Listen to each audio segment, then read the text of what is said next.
উপস্থাপিকার স্বীকারোক্তিতে এবার ফেঁসে গেল দেবলীনা। হ্যাঁ বন্ধুরা, ভিডিওতে লাইক দিয়ে দেখতে থাকুন। যে মুহূর্তে কিনা সকলের সামনে উপস্থাপিকাকে এনে হাজির করে ঈশান এবং আয়ুষ এবং বলতে থাকে যে মা, এই উপস্থাপিকাই তোমাকে সকল কথা সুস্পষ্টভাবে বুঝিয়ে দিবে। আশা করবো যে তারপরে তোমার আর কোনো কিছু জানা বা বুঝতে কোনো রকম কোনো অসুবিধা হবে না। অন্যদিকে যখন ইন্দ্রাণী গাঙ্গুলি বলতে থাকে যে এই উপস্থাপিকা আমাকে কী বলবে বলো তো আয়ুষ, ঠিক সেই মুহূর্তে যখন ঈশান বলতে থাকে যে এই উপস্থাপিকাই মূলত সমস্যার জ্বর, এবং তার থেকেও বড় কথা যে কিনা ওই উপস্থাপিকাকে শিখিয়ে দিয়েছিল এবং যে কিনা এই উপস্থাপিকার হাত থেকে সেই কার্ডটা নিয়ে টপ ফাইনাল লিস্টের মধ্যে যে আমি লিস্টটা ফাইনাল করেছিলাম সেই 5 জনের পরবর্তীতে 6 জনের নামটা যে অ্যাড করেছে তার নামটা অবধি এই উপস্থাপিকা একমাত্র জানে, এবং এই উপস্থাপিকার পেট থেকে মা তুমি গড়গড় করে সব কথা বার করতে পারবে।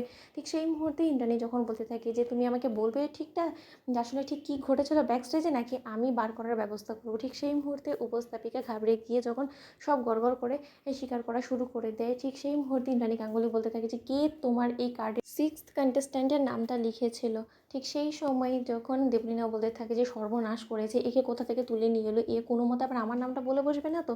ঠিক সেই মুহূর্তে যখন উপস্থাপিকা দেবলীনার দিকে আঙুল তুলে বলতে থাকে যে এই ম্যাডামটা আমার কাছ থেকে এই কার্ডটা কেড়ে নিয়ে সে কুসুম সরকারের নামটা বসিয়ে দিয়েছিল এবং আমাকে নির্দেশ দিয়েছিল যাতে আমি এই নামটা 6th কন্টেস্ট্যান্ট হিসেবে যাতে আমি অ্যানাউন্সমেন্ট করি স্টেজে ওঠার পর, এবং এই কাজটা যদি আমি না করি তাহলে সে আমাকে চাকরি থেকে নট করে দিবে। এবং ম্যাডাম, আমি টাকার জন্য এই কাজটা করতে বাধ্য হয়েছি, আপনি প্লিজ আমাকে ক্ষমা করে দেবেন। ঠিক সেই মুহূর্তে দেবলীনা যখন বলতে থাকে যে হোয়াট আন্টি, তোমার সত্যি বিশ্বাস হয় যে এরকম একটা নোংরা চক্রান্ত আমি করবো, আর আমি কেনই বা এটা করবো, কেনই বা আমি ইচ্ছাকৃতভাবে কুসুমকে স্টেজে ওঠানোর জন্য এতটা উঠে পড়ে লাগবো, যেখানে কিনা আমি খুব ভালো করে জানি যে ওর একটা ড্রাইভারের মেয়ে এবং ওর কোনো রকম কোনো যোগ্যতাই নেই এই স্টেজে র্যাম্প ওয়াক করার, সেখানে কিনা আমি এত বড় একটা রিস্ক নেবো, তাও আবার এরকম আজকে স্বনামধন্য একটা কোম্পানি ফ্যাশন শোর মধ্যে। আন্টি, তোমার সিরিয়াসলি এটা মনে হয় এইসব কিছু ঈশানকে ধারা সম্ভব, কোনোভাবেই দেবলীনাকে ধারা যে সম্ভব না, সেটা তো তুমি আন্টি বিশ্বাস করবে। ঠিক সেই মুহূর্তে ঈশান বলতে থাকে যে দেখেছিস তো ভাইরা, আমি বলেছিলাম না যে এই মেয়েটা এতটাই নাটকবাজ যে ও কোনো না কোনো কায়দা করে ঠিক কথাটা ঘুরিয়ে দেওয়ার চেষ্টা করবে।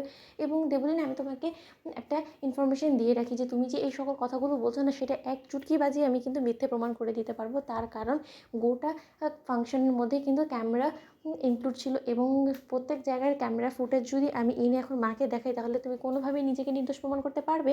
ঠিক সেই মুহূর্তেই দেবলীনা বলতে থাকে যে ক্যামেরার কী প্রয়োজন, আমার মুখের কথা তো আন্টির কাছে যথেষ্ট। কি আন্টি, তুমি কি এখনও ক্যামেরার সেই ফুটেজ দেখার জন্য আগ্রহী আছো? ঠিক সেই মুহূর্তেই ইন্দ্রাণী গাঙ্গুলি যখন বলতে থাকে যে আলবাত প্রশ্ন যখন উঠেছে তাহলে সত্য কে বলছে সেটা প্রমাণ করার জন্য আমাকে অবশ্যই সেই সিসিটিভি ফুটেজটা দেখতে হবে। এবং আয়ুষ, আমি তোমাকে বলছি তুমি এক্ষুনি সেই ফুটেজটা আনানোর ব্যবস্থা করো। আমি সত্যটা জানতে চাই, কারণ সত্যটা তো উদ্ঘাটন হওয়া অবশ্যই প্রয়োজন, নয়তো বা আমি কোনোদিনও জানতে পারবো না যে কে ছিল সেই আসল অপরাধী যে কিনা কুসুমকে মিথ্যে ফাঁসিয়েছে। তো বন্ধুরা, লাইক কমেন্ট শেয়ার করে সাবস্ক্রাইব করতে ভুলো না।